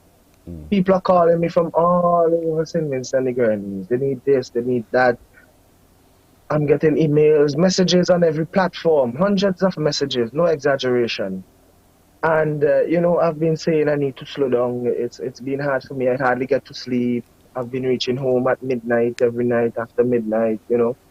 And I'm saying, I need to try to slow down because I have my family also to take care of. I have work and so forth.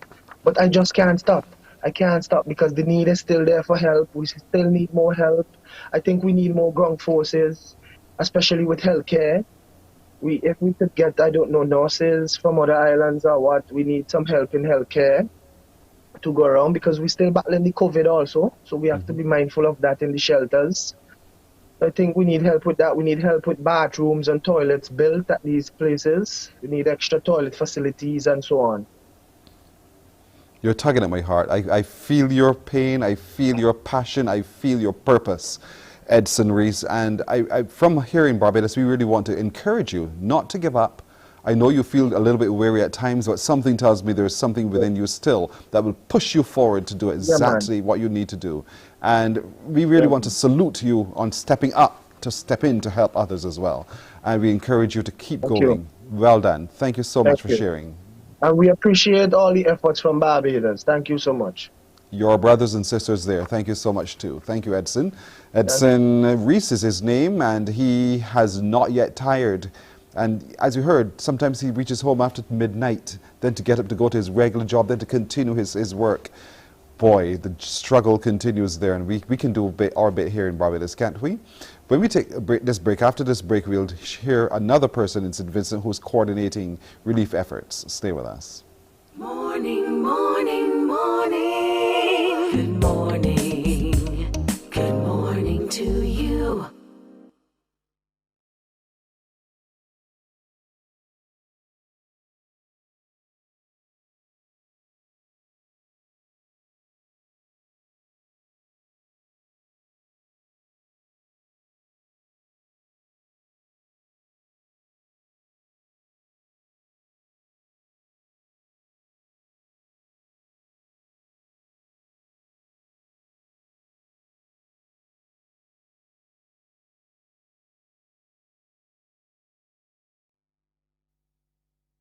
Morning, morning, morning. Good morning.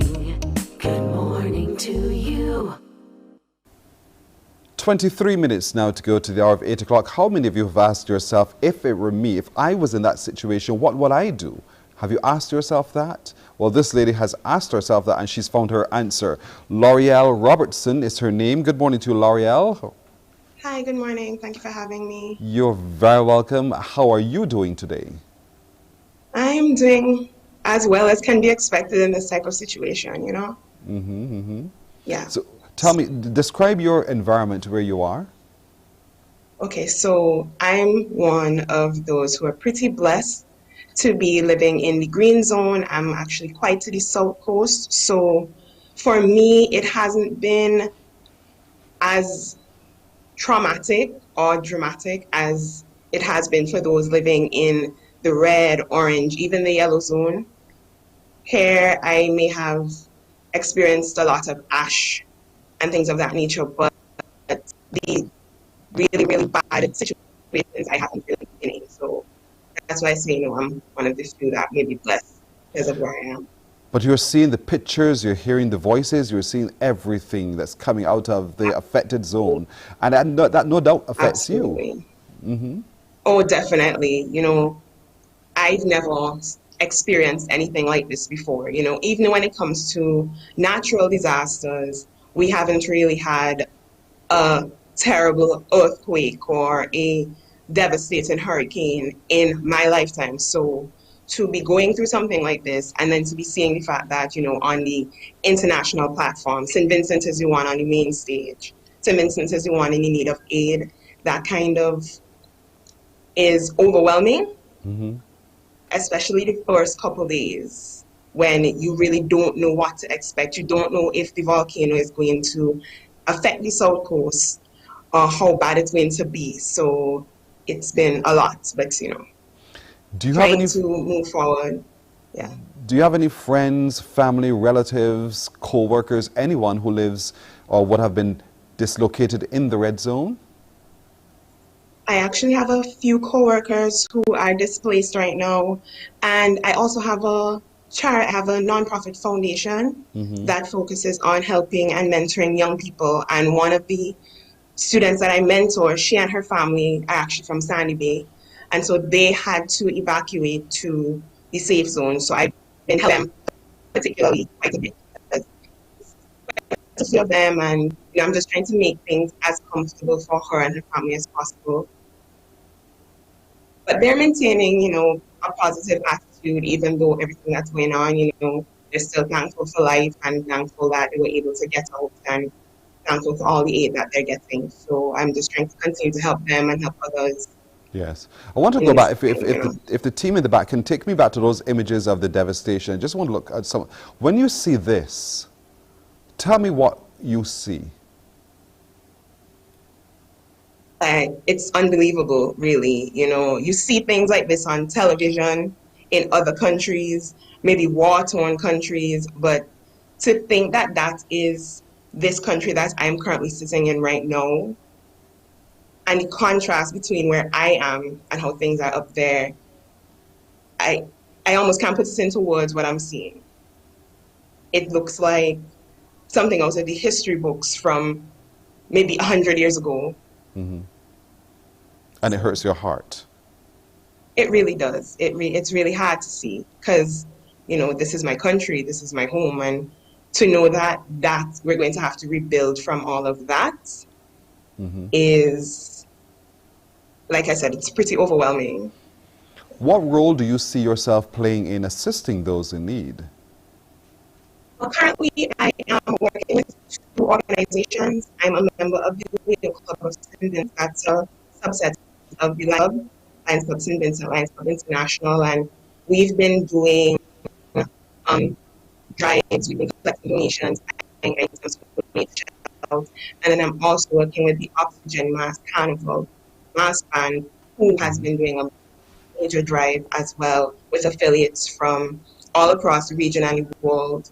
So those affiliates have been sending trucks, boats, containers full of items, and we would then collect the items, find families who may be in private homes, find shelters who are still desperately in need, and distribute the items to them. And before I move on, I have to really say thank you to all these people who have been giving to both the Leo Club and to the Oxygen Mask Group, Mask Band. The response has really been overwhelming. It's almost like we don't have to ask for anything. We don't have to beg for anything. As soon as we reach out, before we can even reach out to us. So I'm really, on behalf of everybody, we're extremely appreciative for what everyone in the diaspora, everyone across the region, across the world has been doing to help us. Are you focusing on any particular segment of those in need, children, young people, or are you just collecting for everyone, whatever the age? Well, we have been getting stuff for everyone. We're not really particularly on one area because everybody is in need. I have noticed that when I went to shelters, items for men seem to be less. Men and young boys, there haven't been as many donations for personal items for them. We have gotten a lot of things for babies and for older adults. So we have been able to hit every aspect, every segment of who is struggling right now or who is in need. So it's not one particular. We've been able to hit everybody, been able to help as many people as possible at this point. So if you said there's a particular need for the male, things to support men and boys. Could you break down some of those needs? Because we in Barbados are seeking our best to mobilize as well. So tell us, if you can, what are some of those specific needs that those men and boys have that you cannot yet fill?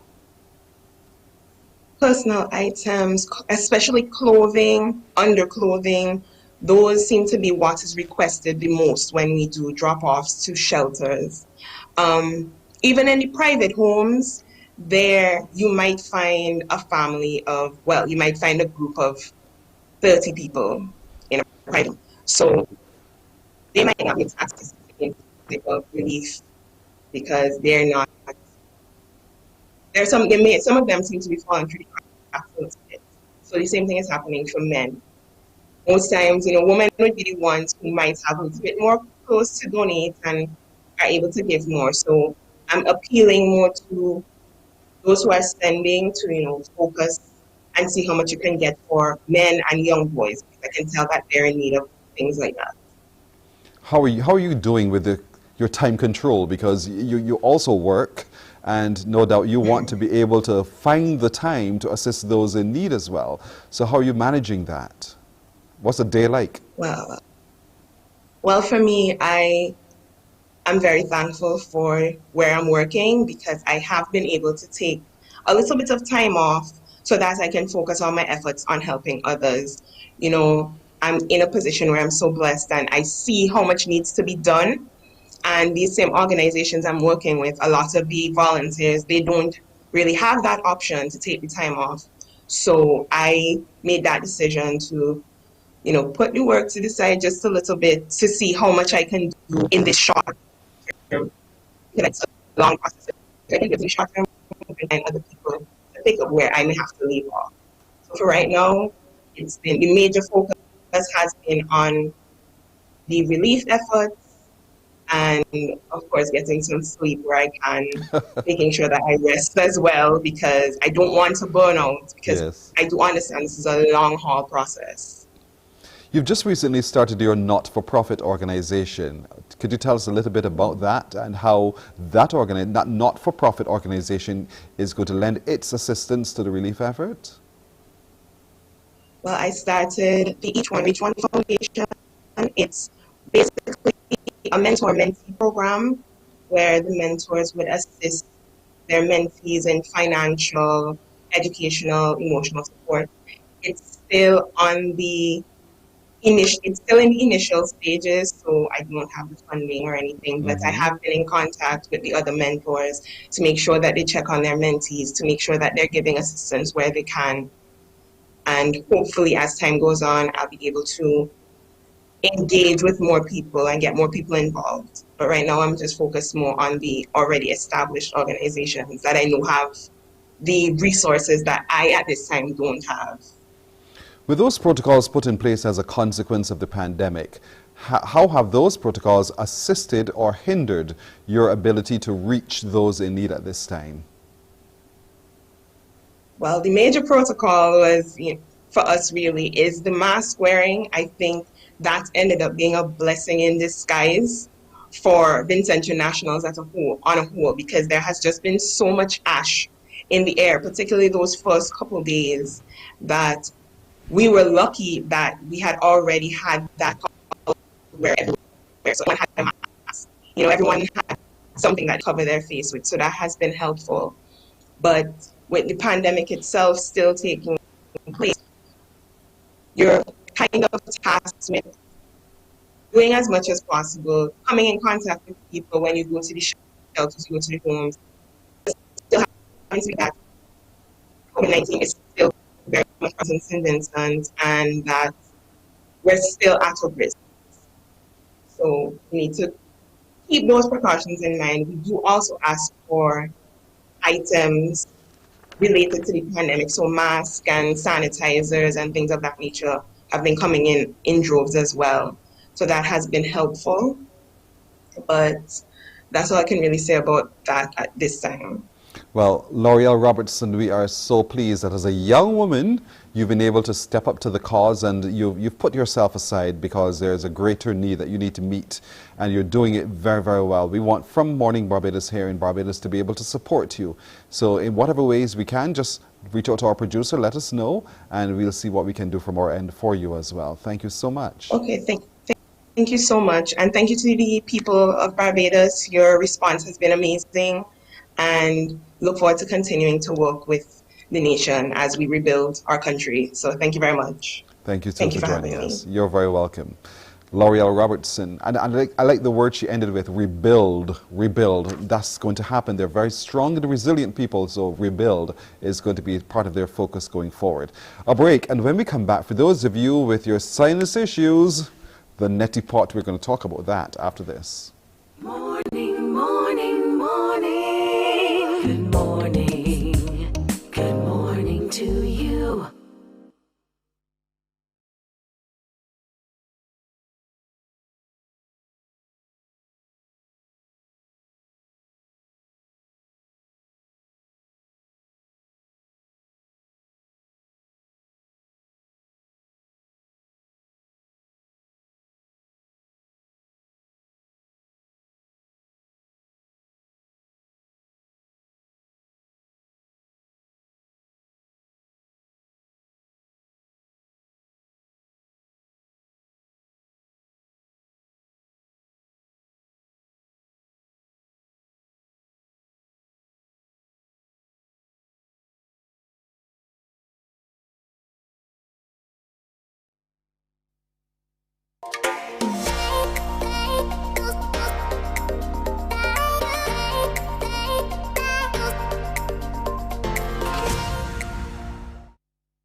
It's 10 minutes now to go to the hour. We hope you're having a really nutritious Monday for sure. Our girl Chantal Selman joins us now. Good morning to you, Chantal. Good morning. Good morning, Pearson. Good morning, Barbados. Look at you in this kind of hazy world. Look at you, that bright blue. You look absolutely stunning. Well done. Well done. Thank you. Listen, all of us, and I'm included in this, having difficulty managing our respiratory system with our sinuses really flaring up. So all of us are looking for some ways of relief. What are some of the things that you think you've tried and know about that you can share with us? Okay, well, that actually is a number of things, but I wanted to share a particular tool with you that is really awesome in helping to clear out some of that dust in your sinuses that's drying out your mucus lining, and foods that you can take out of your diet that produce a lot more mucus in your system. Mm-hmm. I know some of those foods would be dairy. There would be the wheat products as well. I just know those two. What else am I guilty of? Rice would be one of them. Mm-hmm. The softer nuts like peanuts and cashews. Yes. And oats. Aha. Oh, so I'm only guilty of two, which would be the dairy and the bread, the wheat products. All right. So I'm not into nuts because I know what those do already. So now I'm a little bit clearer. I can begin to work on eliminating those from my regular diet so I can have a greater relief in my respiratory system. But the neti pot is what you hold in your hand, and how does that work? What's the benefit of that?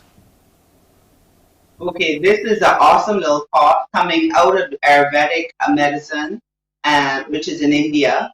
And this pot is a way for you to rinse your nostrils with body temperature water, warm water, or saline water. So this is about a half cup, and this was actually made in Barbados.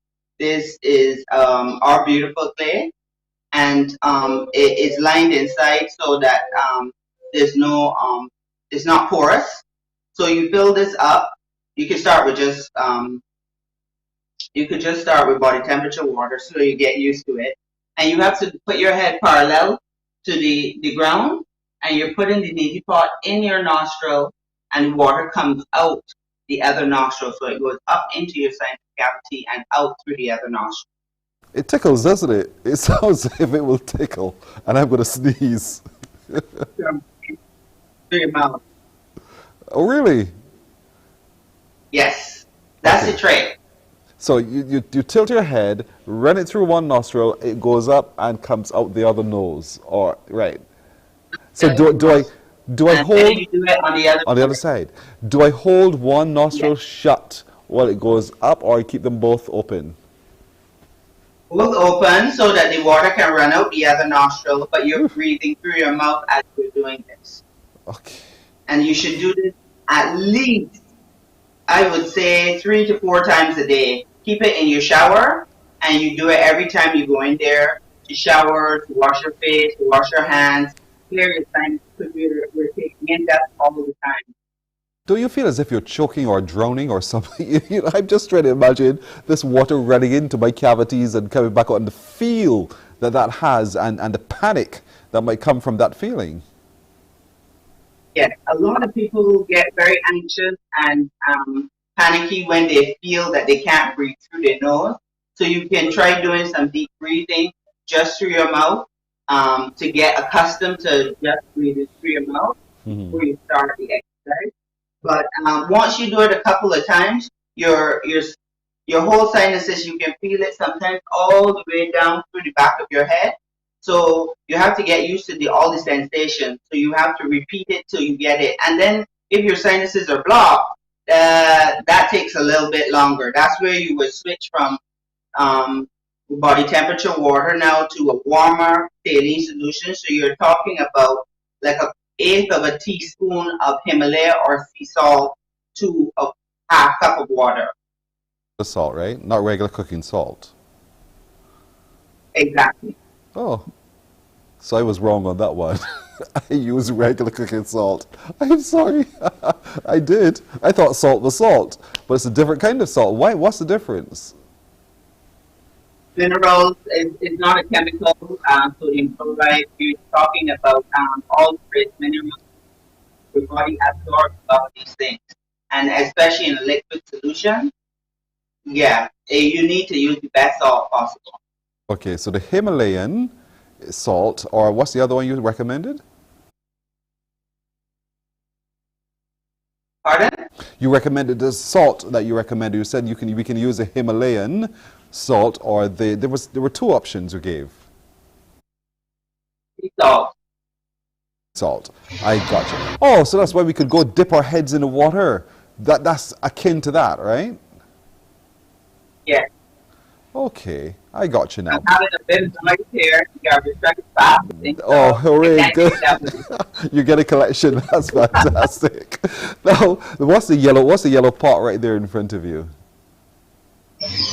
Yeah, this will help to filter out a lot of the dust and mucus from your nostrils. The yellow one in your hand, that's another version of it, the pot? And this one here has no handle on it. So there's just two different types that you can use. Some of them are longer, and some of them are rounded design. But they work as effectively in washing out the contaminants in the nasal passage, in the sinus passages. Yeah, I really can't hear you about that. I'm so sorry. I know those men are there keeping a lot of noise. Do you use it yourself, Chantel? Repeat that? Do you also use the neti pot? Do you have any issues with your sinuses as well? And have these worked for you? Yes, I use the neti pot when I go to take my shower before I start. I like to clear my sinuses, but now that there's so much ash, I find that it's been overwhelming where you have to, you have stuff coming in the creases of your house, which you never thought dust would get in at this rate. And so I do it on a regular basis because I really find that my nostrils get very itchy, dry, and you're smelling that sulfur smell. So I kind of like to take that out of my sinuses as often as possible. Oh, so you're recommending 4 times a day, if you do the wash, use that neti pot, tilt your head to the side, in through one nostril, tilt to the other side, and so forth, breathing through the mouth while you're doing that so you don't find yourself feeling as though you're drowning in this. Yeah. How do you know how do you know all of the liquid came out? There's no way to tell that all of it comes out because you're still breathing at the same time. So you'll always get some in there, but what you don't want is an accumulation of it. So clearing it as regularly as possible, especially if you're doing certain jobs and stuff and you're outside for long periods of time. Clearing out as much as possible is really important. But you can see some of it coming out, unfortunately. So critical indeed. Chantal, thank you so much for joining us today to exploring with us the value of the neti pot. Of course, you don't use regular cooking salt, pot salt as we call it. You use the Himalayan or the sea salt, and it's really, really good because it cleanses. And we say we dip your head in the water and let it wash it out as well, so that can work. Chantal, thank you so much. I want to wish you a great day, okay? You too. Take care. Thank you so much. You do too. Thank you so much, Chantal Selman, working with us through the neti pot. So for those of you with the sinus issues like me, now you know that's another option that you can employ. All right, folks, that's it for today. We thank you so much for spending the time with us. For the crew, to all of you, good morning. We'll see you tomorrow. Wake up, wake up.